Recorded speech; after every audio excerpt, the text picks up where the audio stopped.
साथियों, आजकल बहुत चर्चा एलपीजी को लेकर हो रही है। कुछ लोग हैं जो पैनिक क्रिएट करने का प्रयास कर रहे हैं, अपना एजेंडा चलाना चाहते हैं।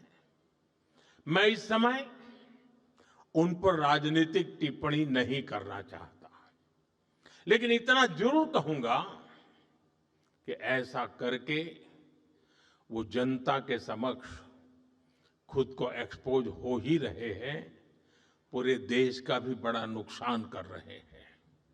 साथियों, आज युद्ध से जो ये वैश्विक संकट आया है, उसके प्रभाव से कोई देश अछूता नहीं है। कम अधिक मात्रा में हर कोई इस संकट के शिकार है।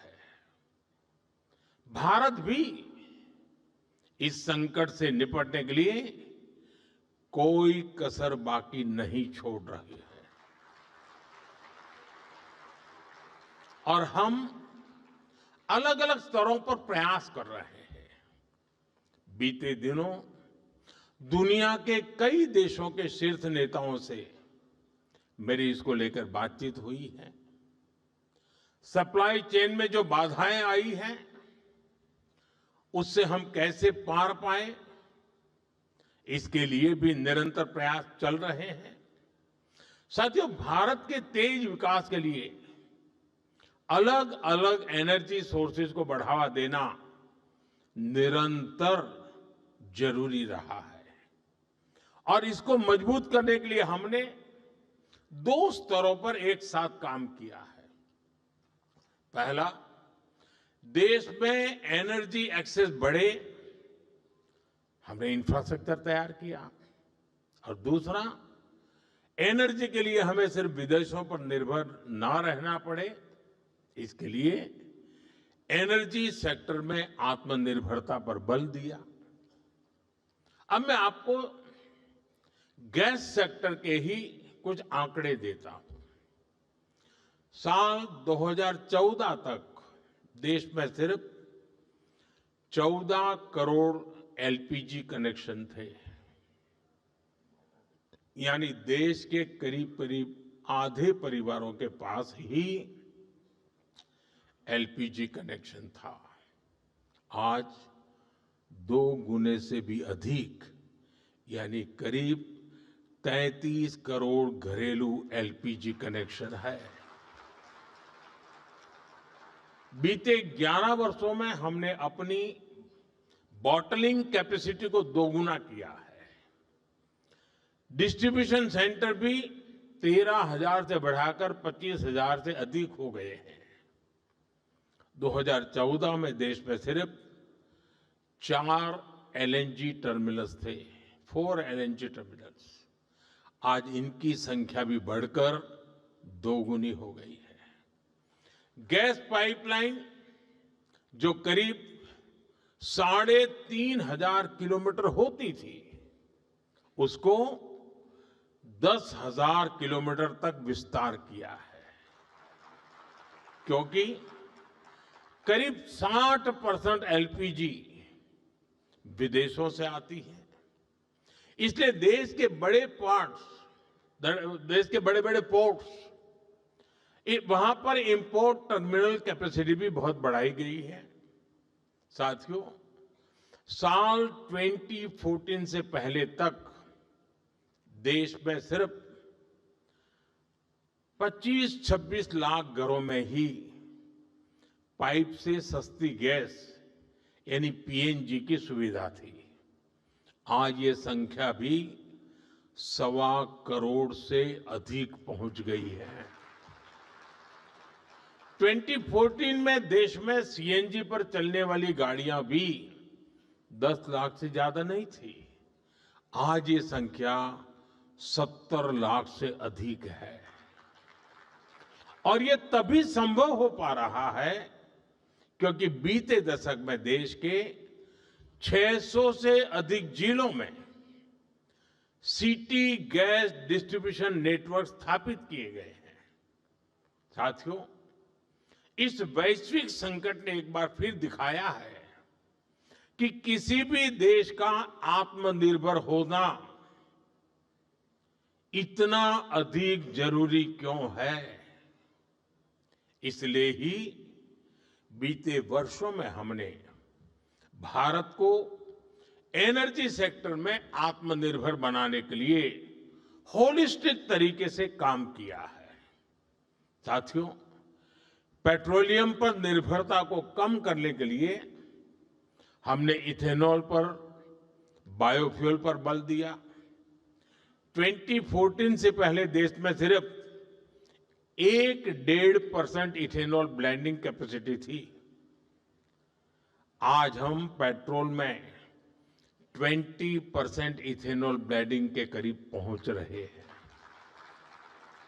अगर ये काम न किया होता तो हमें बीते 11 वर्षों में करीब 18 करोड़ बैरल अतिरिक्त तेल विदेशों से खरीदना पड़ता।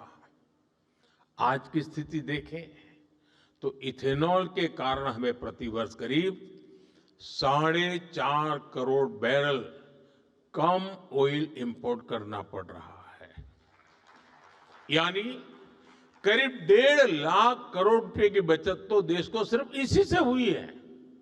साथियों, भारत में पेट्रोलियम का बहुत बड़ा कंज्यूमर हमारी रेलवे भी है।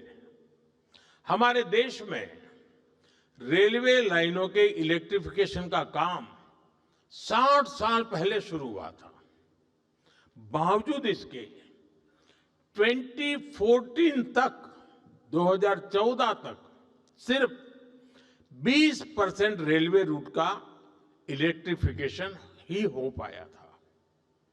बाकी रेलवे रूट्स पर हजारों डीजल इंजन चला करते थे।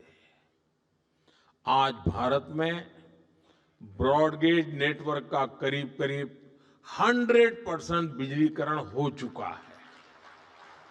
इससे साल 2024-25 में ही भारतीय रेलवे ने करीब 180 करोड़ लीटर डीजल की बचत की है। अगर इलेक्ट्रिफिकेशन न हुआ होता तो हर वर्ष इतना डीजल बनाने के लिए एक्स्ट्रा क्रूड ऑयल इंपोर्ट करना पड़ता।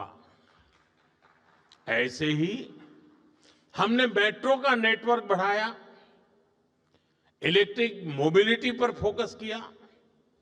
एक और बहुत बड़ा काम हमने रिन्यूएबल एनर्जी को लेकर किया है। आज हमारी total install power generation capacity का आधा हिस्सा रिन्यूएबल सोर्स से आता है। हमारी कुल रिन्यूएबल क्षमता आज 250 गीगावाट के ऐतिहासिक आंकड़े को पार कर गई है। आप सोचिए, साल 2014 में भारत की सोलर पावर कैपेसिटी सिर्फ 2 गीगावाट थी। आज ये करीब 40 गुना बढ़कर 130 गीगावाट हो चुकी है। घरेलू उपयोग में गैस के अलावा बिजली अधिक से अधिक काम आए, इसके लिए पीएम सूर्यघर मुफ्त बिजली योजना लागू की गई है। अभी तक इस स्कीम के तहत करीब 30 लाख परिवारों ने रूफटॉप सोलर लगाए हैं। साथियों, इसके अलावा हमने गोवर्धन स्कीम पर भी काम किया। इसके तहत कॉम्प्रेस्ड बायोगैस बनाने पर काम किया गया। अभी तक देश में 100 से अधिक प्लांट चालू हो चुके हैं और 600 से ज्यादा पर काम चल रहा है। साथियों, पेट्रोल डीजल के क्षेत्र में हमने कैपेसिटी बिल्डिंग की दिशा में भी व्यापक प्रयास किया है। 2014 से पहले भारत के पास स्ट्रेटेजिक पेट्रोलियम रिजर्व यानी संकट के समय कच्चा तेल स्टोर करने की कैपेसिटी ना के बराबर थी।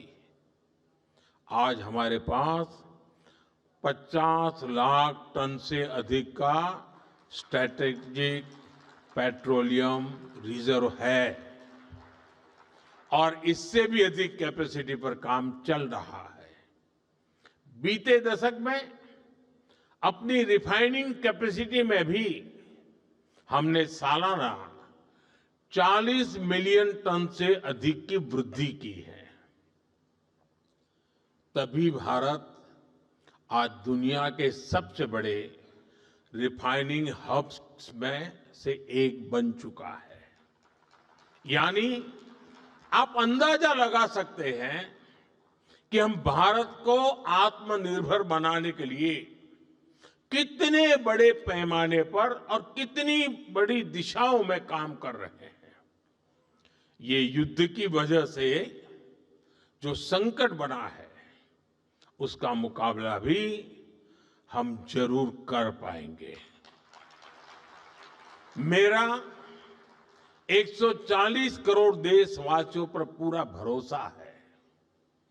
जैसे एक साथ संगठित होकर कोविड के संकट से हमने देश को बाहर निकाला था, उसी प्रकार हम इस वैश्विक संकट को भी पार कर लेंगे।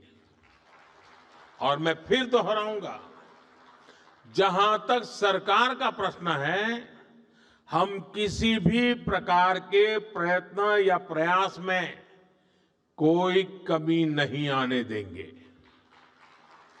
हमारे हर निर्णय में जनता का हित सर्वोपरि रहेगा। साथियों, यूक्रेन युद्ध से लेकर आज तक हमने देखा है कि कैसे इसका प्रभाव वैश्विक मार्केट से लेकर दुनिया के नागरिकों पर पड़ता रहा है। लेकिन भारत सरकार का हमेशा से हर संभव प्रयास रहा है कि युद्ध से बनी परिस्थितियों का बोझ भारत के नागरिकों पर न पड़े। और जब रूस यूक्रेन का संकट बढ़ा था तो उस कालखंड में फर्टिलाइजर की कीमतें आसमान छूने लगी थी।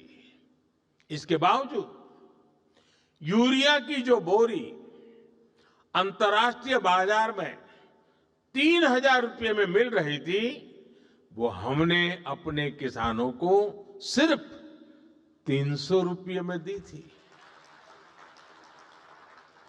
दुनिया में 3,000 रुपया चलता था, हमारे देश में 300 रुपये में दिया जाता था। इस बार भी हमारा हर संभव प्रयास होगा कि देश के किसान, देश के नागरिकों के जीवन पर युद्ध का कम से कम प्रभाव पड़े।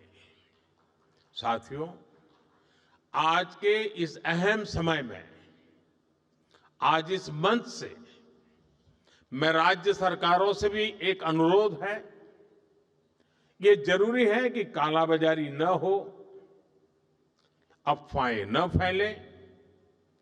इसलिए स्थिति की गंभीरता से मॉनिटरिंग आवश्यक है। जो कालाबाजारी कर रहे हो, उनके खिलाफ बड़े एक्शन भी होने चाहिए।